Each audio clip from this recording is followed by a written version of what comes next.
The story of Dun. Once upon a time a famine broke out among the tribe of the Tlingits, and one of their girls, who was an orphan and had to look after herself, would have fared very badly had she not now and then been given some food by her father's sister. But this did not happen often, for everybody was almost starving, and it was seldom that they had any food for themselves, still less for anyone else. Now the girl, whose name was Dun, heard some of the women planning to go to the forest and dig roots, and though she wished very much to accompany them, they would not take her. "You will bring us bad luck," they said, and struck her fingers when, in despair at being left behind, she grasped the side of the canoe. But though the girl was obliged to loosen her hold from pain, she was so hungry that she would not be beaten off, and at last her father's sister, who was one of the party, persuaded the others to let her go with them. So she jumped in and paddled away to the forest. All that day the women hunted for roots till they had collected a large pile, and had even caught some salmon in the river as well, and as evening drew on they prepared to encamp for the night, and built a fire to warm them and to cook some of the roots. But the girl, who had wandered away by herself as soon as they had landed, did not return, and the women were angry, and said that if she did not choose to come back, she might stay in the forest forever. And the next morning, when they started for home, they threw water on the fire so that Dun might not be able to cook her food, if she had any to cook. However, the girl's aunt managed to steal a burning coal which lay on the fire, and, unseen by the rest, threw it into a deserted brush house where they had slept, and put a piece of dried salmon with it. Just as she had done this she caught sight of the girl hiding behind the brush house, and went to speak to her. For the other women were too busy packing the food into the boat to notice what she was doing. "Are you not coming with us?" she asked, and Dun answered, "No, as they don't want to take me, I had better stay here." "Well, I have put a live coal in that brush house for you and a piece of salmon," said her aunt, "so you will have something to eat for a day or two." The girl did not leave her hiding place till the boat was out of sight, and then she made a big fire from the burning coal, and cooked her roots and her salmon. But though they smelt very good, and she was hungry, she did not somehow feel as if she could eat. So she soon got up and went farther into the forest and dug some more roots. "I shall be almost starving by the evening," thought she, "and I will eat them then." But when evening came she had no more appetite than in the morning, so she curled herself up in a corner and fell asleep, for she was very tired. She was awakened early next day by a rushing of wings, and, looking out of the door, found a flock of birds sweeping by. But there was nothing very uncommon in that, and she lay down again and slept for several hours longer. Then she got up and walked some distance till she reached a flat plain, where the best roots grew, but the flock of birds had found them out also, and were feeding upon them. When they saw her they flew away, and she went to a spot covered with dead grass, for she expected that would be a good place to dig in. To her surprise, under the dead grass lay several big canoes filled with oil, dried halibut and dried salmon. "How lucky I am," she said to herself. "It was well indeed that I did not return with the others," and she broke off a piece of salmon and tried to eat it, but she could not. "What is the matter with me?" she wondered. "I wish my aunt were here," and she felt rather frightened. And the next day she grew more frightened still, for she found out that the birds were spirits, and it was they who were preventing her from eating food, so that she might become a great shaman or medicine man. After a little while her eyes were opened, and she understood many things she had never guessed at, and the spirit birds she had seen took possession of her, and others came from the woods and the sea, and sang to her. At first she went 2 or 3 times every day to visit the buried canoes and to dig for roots, but she quickly gave that up, for she had nothing with which to sharpen the sticks she used instead of spades. And besides, what was the use of digging for roots if you could not eat them? Meanwhile, in the village the girl's aunt mourned for her, as she felt sure Dun must by this time be dead of hunger. "I am very lonely. I wish some of my old friends would come to see me," thought Dun when she had been living by herself for several months, and the next morning a canoe appeared in sight, and in it were seated some people whom she knew. Then Dun was happy indeed, and she bade them follow her to the brush house, and gave them food out of the canoes.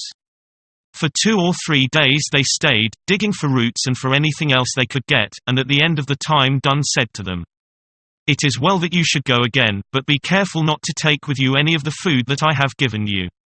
Tell my friends that I am alive, and beg my aunt to come and visit me." So the people of the canoe returned to the village, and told such tales of the food they had received from Dun that all the townsfolk hastened to get into their canoes and paddled straight off to the place where she was living. When they drew near enough to see the brush house, they beheld it surrounded by thousands of birds that seemed to stretch right upwards from the earth to the sky. They also heard the shaman's voice and the sound of singing, but as soon as they approached closer to the brush house, the birds flew away. After that the shaman went out to meet them, and she asked, "Where is my aunt?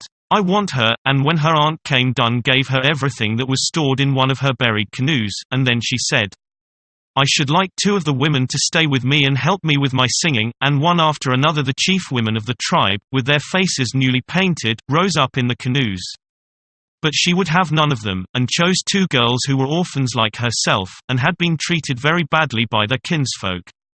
"The rest can come ashore," she said, "and camp out here," but she took the orphans and her aunt into the brush house. Now these high-born women had brought their slaves with them, and Dun took the slaves in exchange for food, and put necklaces and paint and feathers and fine robes upon the orphans. And the whole of the village people stayed with her a long while, and when they got into the canoes again they were fat and strong with all that Dun had given them. For some time Dun lived quite happily in the brush house now that she had some companions. Then a longing took hold of her to go back to her own village, so she worked magic in order to make the chief of the town fall ill, and the people, who had learned that she had become a shaman, sent a canoe to fetch her and offered her much payment if she would cure him. The family of Dun the shaman was one of the noblest in the tribe, but misfortune had overtaken them. One by one they had all died, and when the girl came back to the village nothing remained but the posts of her uncle's house, while grass had sprouted inside the walls. She beheld these things from the canoe and felt very sad, but she bade the slaves cease paddling, as she wished to land. Then she drew out an eagle's tail, and, holding it up, blew upon it and waved it backwards and forwards. After she had done this 4 times, the posts and the grass disappeared, and in the place stood a fine house finer and larger than the one the chief had lived in. "Bring in whatever the canoe contains," she said, and when everything was ready she went into the house, and the 2 orphan girls went with her.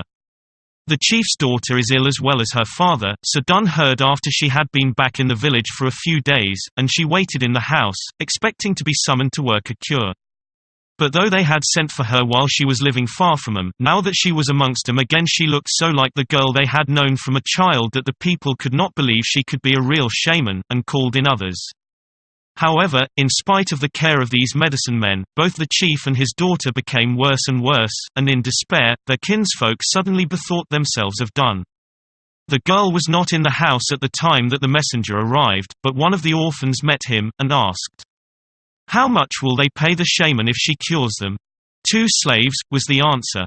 "That is not enough," said the child. "Go back and tell them so." And the messenger went back and came again. "How much will they pay the shaman?" asked the child as she opened the door to him.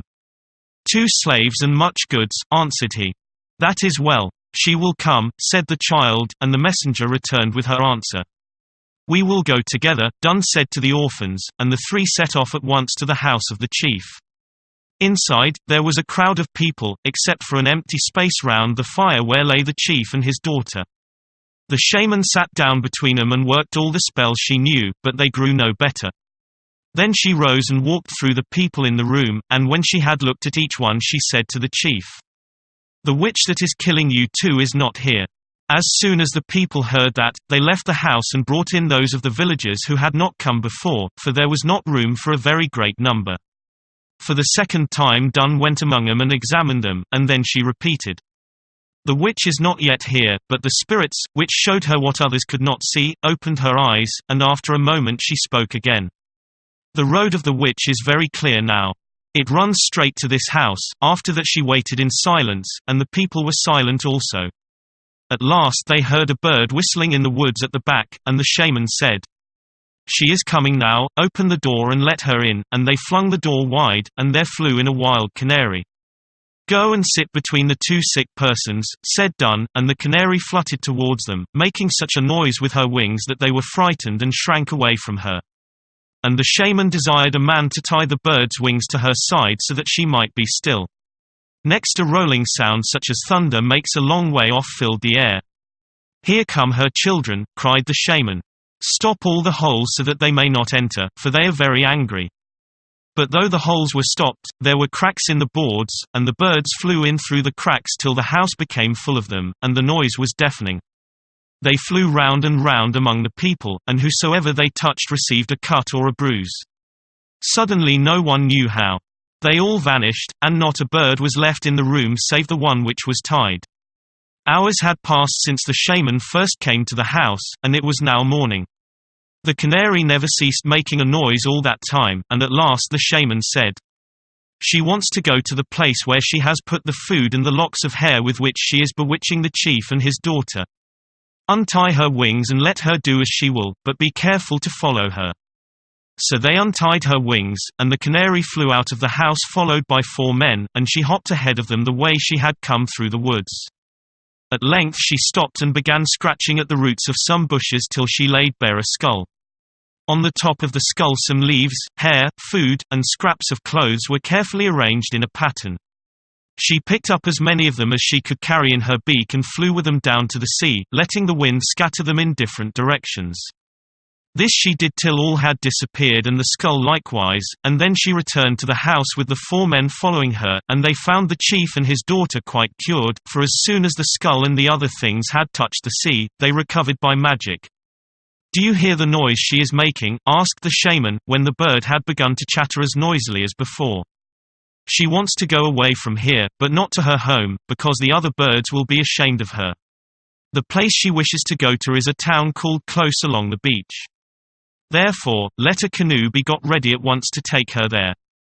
So the canoe was got ready, and the bird flew into it, and they pushed off from the shore, and paddled till the bird suddenly broke out into the strange speech, which no one could understand but the shaman. "This must be the place," they said, and paddled in towards the beach, and the canary flew out of the boat and went very fast down to the shore followed by a man who wished to see where she was going, and she stopped at a tree whose roots stuck out above the ground. For this was the bird town of Close along the beach. That is how the ancient Indians first heard of witchcraft.